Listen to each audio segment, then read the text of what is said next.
Hi guys, and welcome back to Clearview Driving. Today I'm doing a mock test with Jamil. Now this is the first time we're driving together. Yep. And you've done only 13 hours from a complete beginner? Yeah. Okay, now that's quite something. So we've already driven the car a little bit, so he's familiar with the controls of the car. And you know what's expected from you from the test? Yeah. Do you want me to tell you a little bit about the test? Yes, please. Yeah. So throughout the drive today, I want you to keep following the road ahead. Whenever I need you to turn, I will tell you in plenty of time. If I don't say anything, keep going straight. If you're not sure where you're going, just ask, but I will tell you in plenty of time. We're going to do one maneuver, and we may also carry out the emergency stop, similar to everything you've been practicing with your instructor. Okay? Alright, so before we get started, can I ask a quick question? Could you tell me, how would you check that your headrest is correctly adjusted? The middle of the headrest should be in line with your ears and your eyes as well. Okay. In the middle. That's fine. Alright, brilliant. So yeah, we're going to get started. So whenever you're ready, you can start the engine. Alright, thank you for everyone that's been watching. Hopefully you like watching these videos and actually learn something as well. So don't forget to like the video, comment down below and subscribe to the channel.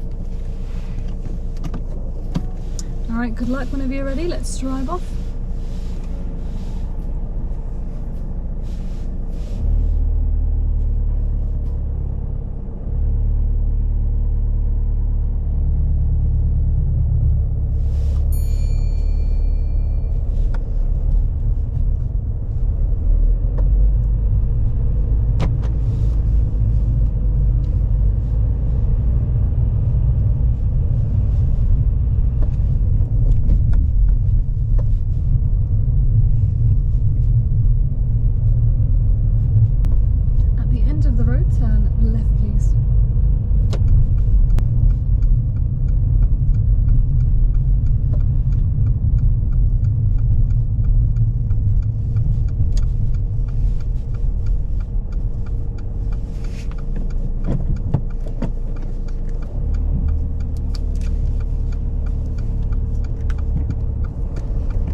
Coming up to this roundabout, Jamil nearly gets a serious fault because he starts signalling left as he enters the roundabout. Had there been other vehicles around us, this would have gone down as a serious fault, as they'll think that he's taking the first exit, but in fact he was going ahead.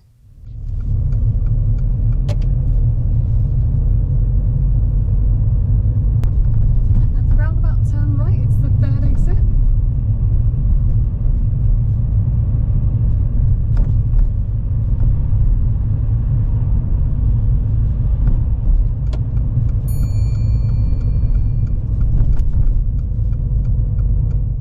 Leading up to the roundabout, Jamil should have been braking as we couldn't see on the right hand side. As he stops, the back of the car is partially on the crossing. Aim to try and stop before the zebra crossing. He does wait for a safe gap before entering.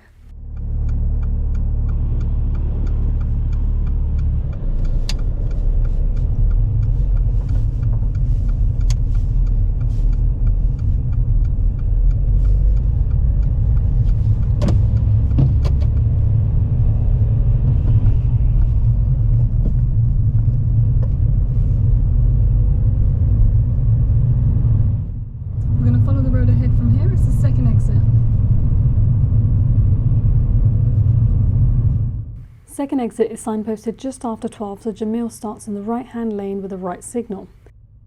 The roundabout has a very open view, and we can see that the vehicles on the right are in fact going ahead, so we didn't need to stop. Jamil gets a minor fault for response to road marking as he goes over the giveaway line to stop.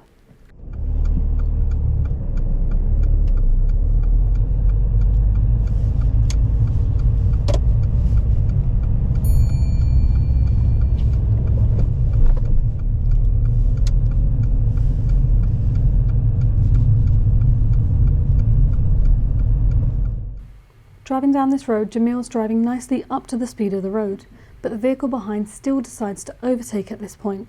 It's not an issue if they're overtaking, just be aware that they are. But as we're going forward, the road opens up into 2 lanes and both of them are going ahead. Always keep to the left lane if both lanes are going ahead, as that's the position for normal driving, unless you know you are making a right turn soon.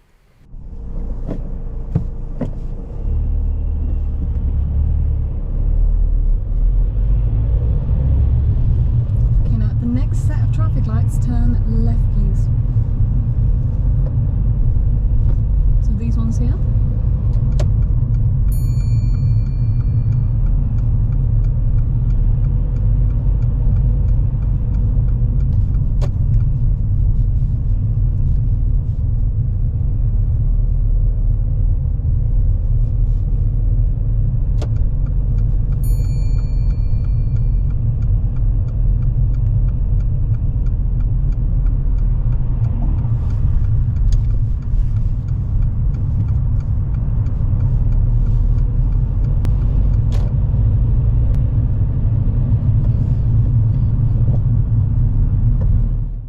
Jamil's progress on this slip road is a little bit slow, as it's a 40 slip road and he's only really getting up to about 26 miles per hour. But this wasn't an issue, as the main road wasn't exactly at 40 at this point.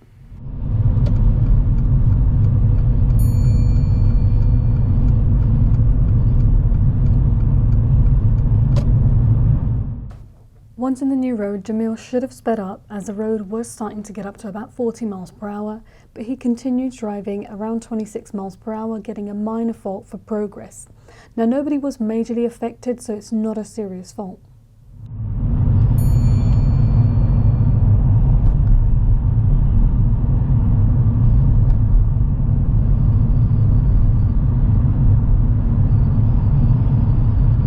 So we're going to take the exit coming off at this next slip road.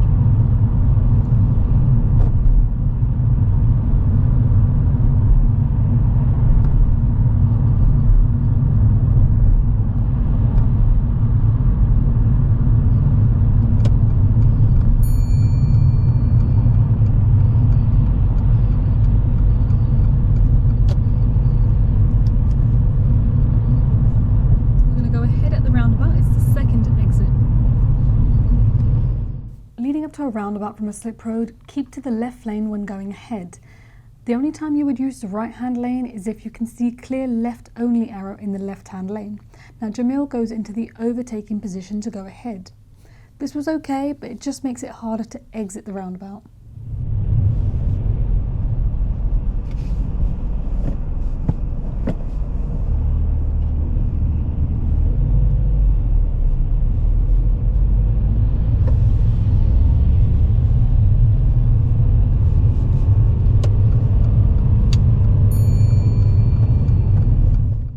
As you can see here, we're now having to switch back into the left-hand lane in order to take the exit. This would have been very difficult had there been a vehicle on our left.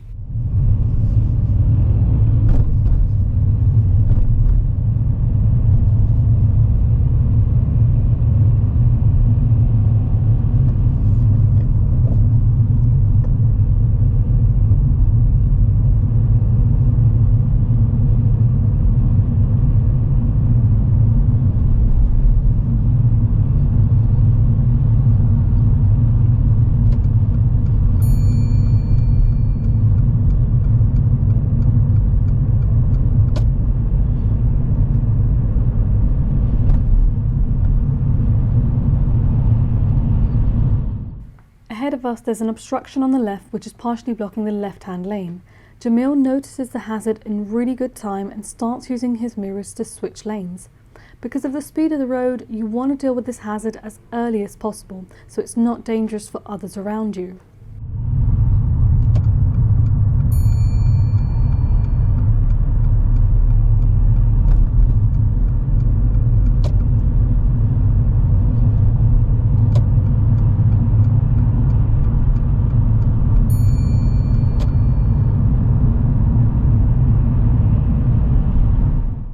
Once back in the left lane, Jamil is making progress, but very slowly. He's up to about 30 miles per hour at this point, and he's slowly making progress, so he gets another minor fault for progress appropriate speed.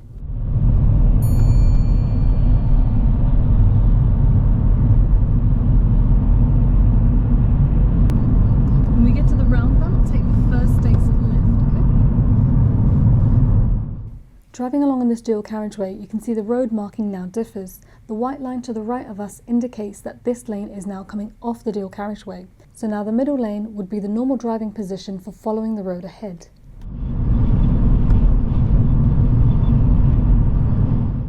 Jamil does start to slow down in good time, but he doesn't put the clutch down when he's slow, so he nearly switches off the engine in 4th gear. As we're going uphill, you need to switch down to a lower gear so that you have more power to get up the gradient.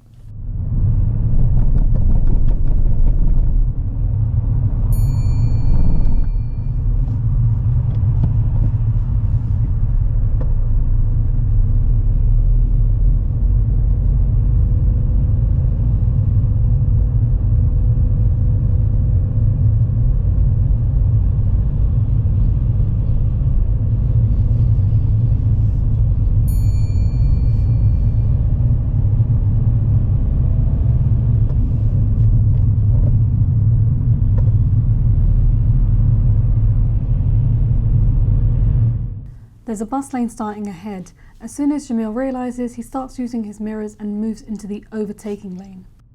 On this occasion, he doesn't get a serious fault as he is keeping up with the flow of the traffic, and this road's not too long until we reach the next roundabout.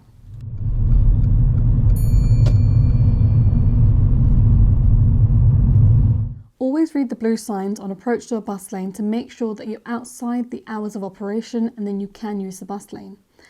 The times here are Monday to Friday, 7 to 10 AM and 4 to 7 PM, so we are allowed to use the bus lane outside of those hours. Right, now when we get to the next roundabout, I'd like you to take the second exit towards Heathrow. Coming up to the next roundabout, Heathrow is signposted about 10 o'clock and it's the second exit, so Jamil should move into the left-hand lane once the bus lane finishes. He continues driving in the right-hand lane, which is only for the exits towards the right-hand side past 12 o'clock.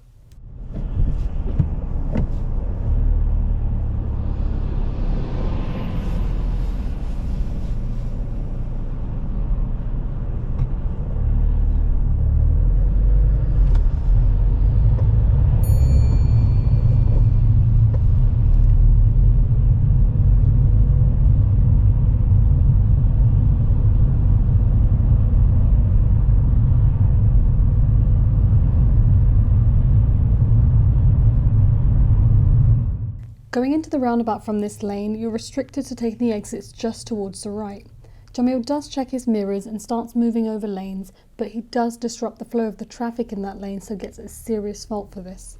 It would have been better to just go around the roundabout or take a different exit at this point.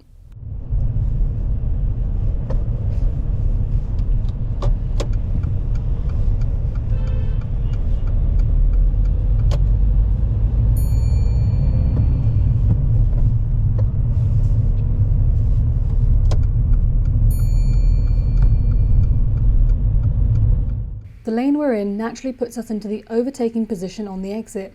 Once on the dual carriageway, Jamil should have moved back into the left-hand lane to get back into the position for normal driving.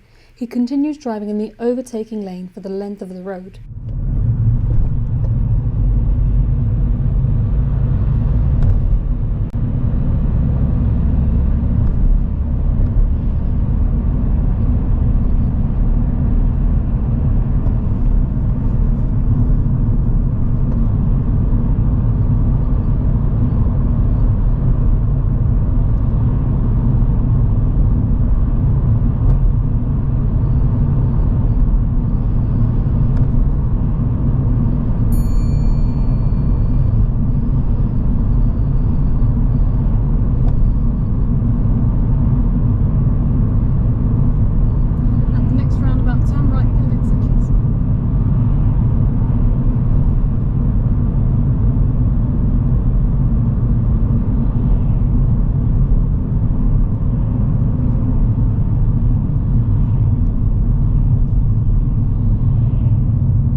handbrake on. It's fine, don't worry. Drive off whenever you're ready.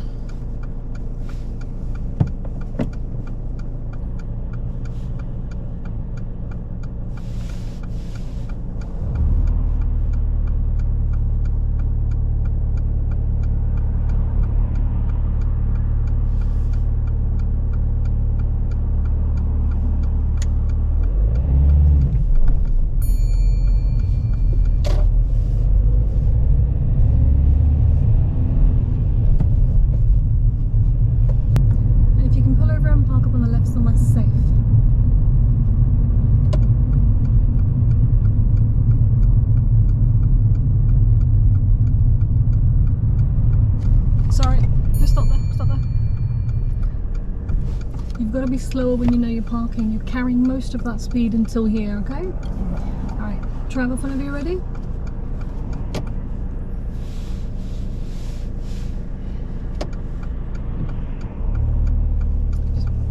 Well done.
So on this next roundabout, we're going to take the second exit towards Greenford. It's B455. Sorry, the third exit. So it's the third exit, sorry. Approaching this roundabout, Greenford is the third exit, which is past 12 o'clock. So we need to start in the right-hand lane.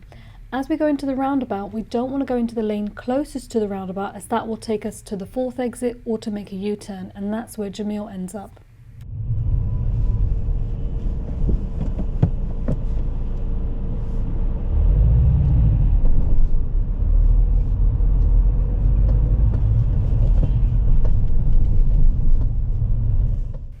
As we enter the roundabout, Jamil realises he's gotten into the wrong lane and he starts using his mirrors and signalling in order to change lanes.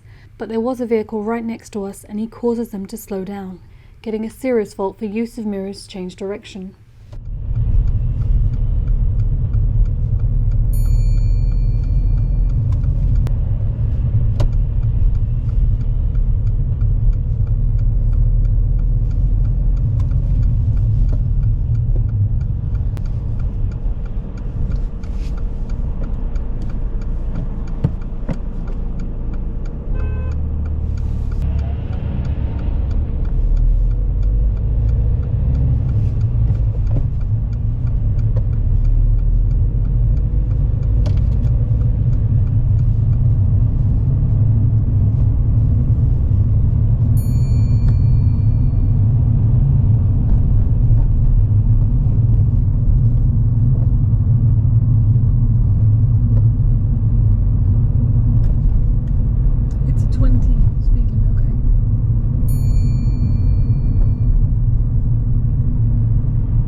you like me to go? If you can forward park into any space, please. Make sure you finish within the lines, okay? Just forward park into a space of your choice. When forward parking into a space, always try and start further away from the space so that you can turn in more easily. So for parking on the right, you should position more towards the left.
Thank you.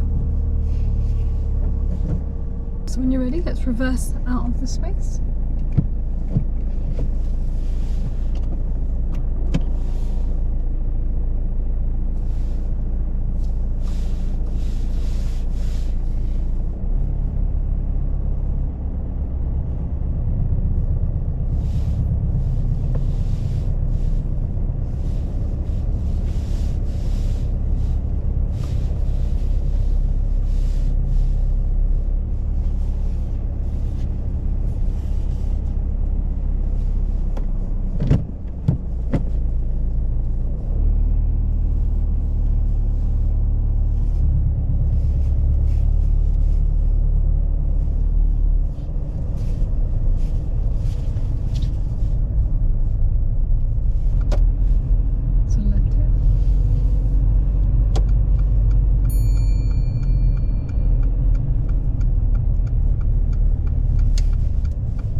Straight on, yeah.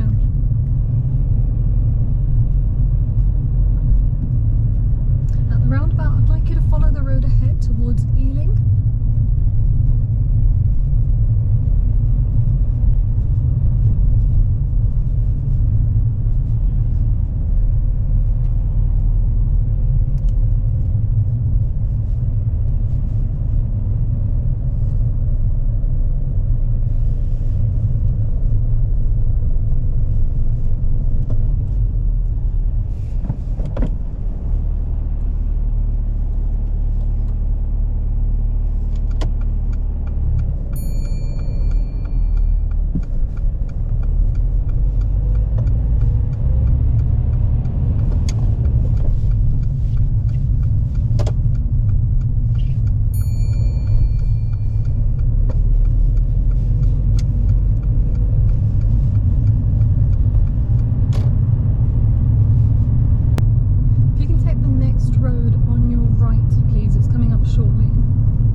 This one here, yeah.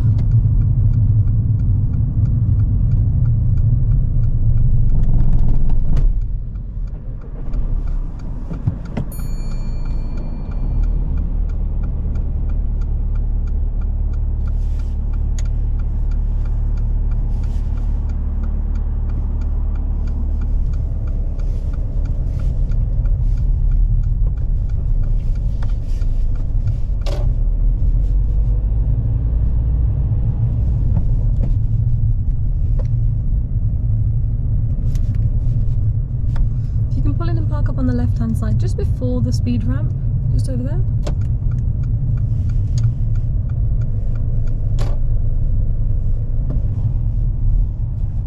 That's great there, thank you. Secure the car. Is it locked? Push. And switch off the engine. Okay, so that's the end of your driving test. Just give me a few minutes. Okay, Jamil, that's the end of your driving test. Now, unfortunately, it wouldn't be a pass on this occasion. There's a few reasons why. But how was the drive for you overall? Not the best. Not the best. What bit did you not like the most? What bit were you a bit concerned I about? think I stalled the car a couple of times. Maybe. Yeah, back here, yeah. And my indication wasn't always right, especially during roundabouts. I realised too late. Maybe There's a few things, yeah. So I'm going to go over the main points with you, okay? And then we'll go over all the rest of them later. So the first main one for me was, you know, when we were driving towards Heathrow? Yeah. Yeah. We're driving in the overtaking lane. The bus lane, you weren't using it. As we went forward to the roundabout, Heathrow was the second exit, which was kind of before 12 o'clock. But you've started in the lane on the right. So as you've gone forward into the roundabout, you're now in the lane that's near enough closest to the roundabout. And you've checked, you've signalled, you've had to move over. There was a van behind, so you've kind of moved into that lane. Yeah, we should have been planning that if I'm taking the exit before 12, start on the left lane. Yeah. So the bus lane did come to an end, and then you've got 2 lanes on the left now, and then you're in the third one. So that's why that lane's not going to take you to Heathrow, okay? So that was the first one. Then as we're going forward, because you've come off that roundabout in the overtaking lane, you've just carried on in the overtaking lane. Are you not supposed to move back into the left one? Yeah, I am. Yeah? You did check your mirrors at one point, but you didn't signal. You just carried on straight in that road for quite a while. And then now the next roundabout was coming up, and I thought, okay, we're going to turn right anyway, so that's fine. But you didn't know you were going to be turning right, so we're again in the overtaking lane when we don't need to be, so that gave you a serious fault for position normal driving, because you keep going into the overtaking lane when you don't need to be there. Okay? Then we came up to White Hart roundabout again the second time, and we were taking the exit towards Greenford, which was kind of after 12 o'clock. Yeah. You've gone into the roundabout again, you've gone to the lane closest to the roundabout, and then you're trying to change, and there was that BMW greyish kind of lady. She was right in that blind spot. Now she happened to slow down for you, but you're literally right there and moving in front of her. If you know you're going the wrong way, what do? Keep on going ahead. Keep going the wrong way. You should have just gone round, or made sure that you've given her a bit more time to kind of let her know that you're coming in. So that gave you a use of mirrors change direction again on that same roundabout. And the 20 zone. How many times did we go over that 20 zone? Yeah. So I had to tell you twice, because at one point you were 24, the next time you're 25, and it was just going higher, so I had to keep reminding you it is 20.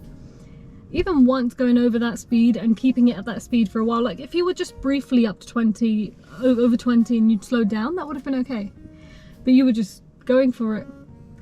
There were loads of signs, you have to keep looking, okay? And I know we spoke about this earlier, you said you're familiar with those 20 zones in London, yeah? So you got to make sure you watch those speeds. So with the bay parking, it was good, but you did get a minor fault on that with your control, because you had to adjust, didn't you? Yeah. So you decided you wanted to park on the right. The car park's pretty empty. Just come over all the way left and then just drive into it. That way you won't have to reverse, would you? No. Yeah? Because you started right, it was really tricky to get that straight angle.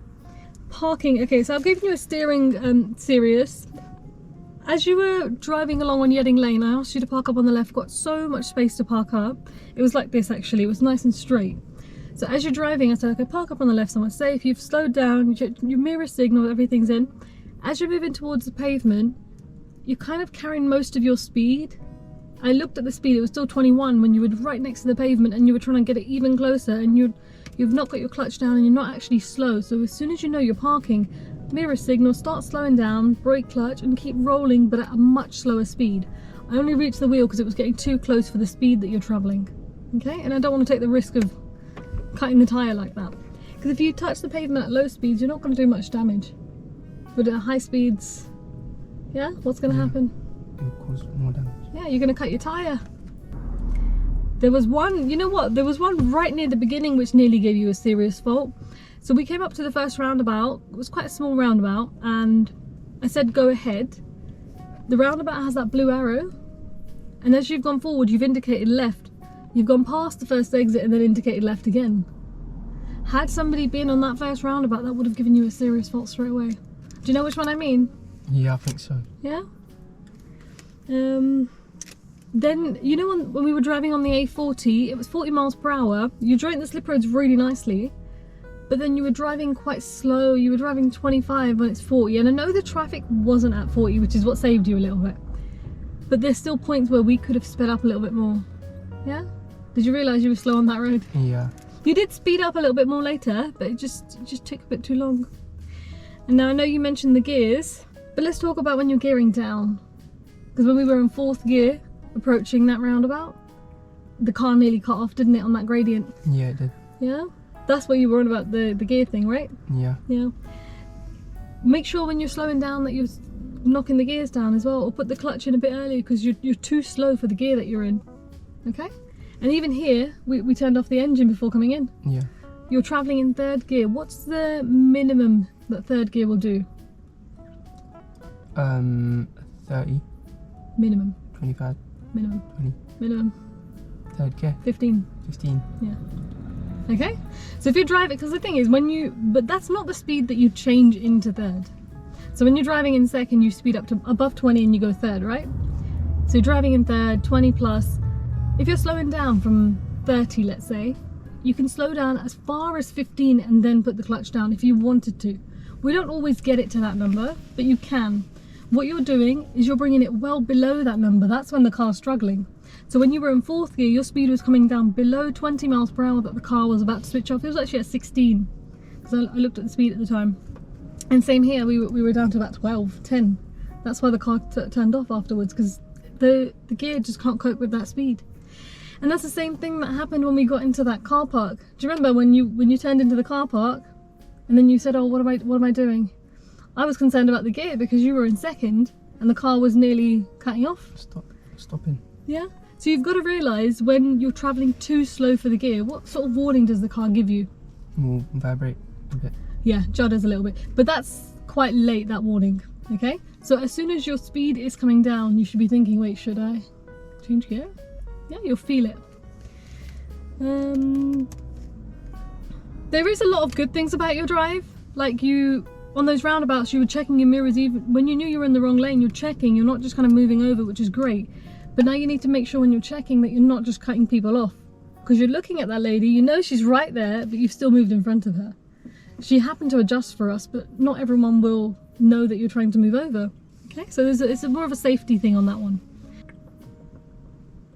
Yeah, generally, you know, whenever the road went into 2 lanes and 2 lanes were, and both of those lanes were going straight, you happen to kind of keep getting into the right one. And then people around us who now want to overtake are going on the left to overtake, which then puts you in danger.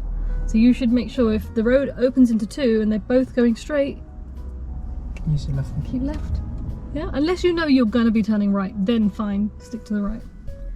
Okay, but we'll go over all of these little things now. Okay, so how are you feeling about your mock test today? Is this what you kind of expected? Yeah, I was expecting this. Yeah. But I was didn't go too well for me. Yeah. I was okay with it. Yeah. It was alright. As long as you know what you need to do going forward from here. Yeah. Because what you don't want to go, because at the end of the day, if I give you a really easy route and you're like, yeah, I passed, it's great, but then it's just because of the roads we're using. If you get a challenging route, you know exactly what areas you need to address now going forward. Because then you've got plenty of time before your test to actually tidy some of this up. Okay? Like, you know what you're doing, you're confident, which is good, but you just need to get a bit familiar with the car, the control of the gears, and kind of applying the normal driving position, the speed. Yeah? Yeah. Alright, okay. Thank you for everyone that's been watching today's video. Hopefully it's been useful. Don't forget to like the video, comment down below, and subscribe to the channel. But that's all from us today. Thank you for now. Bye bye.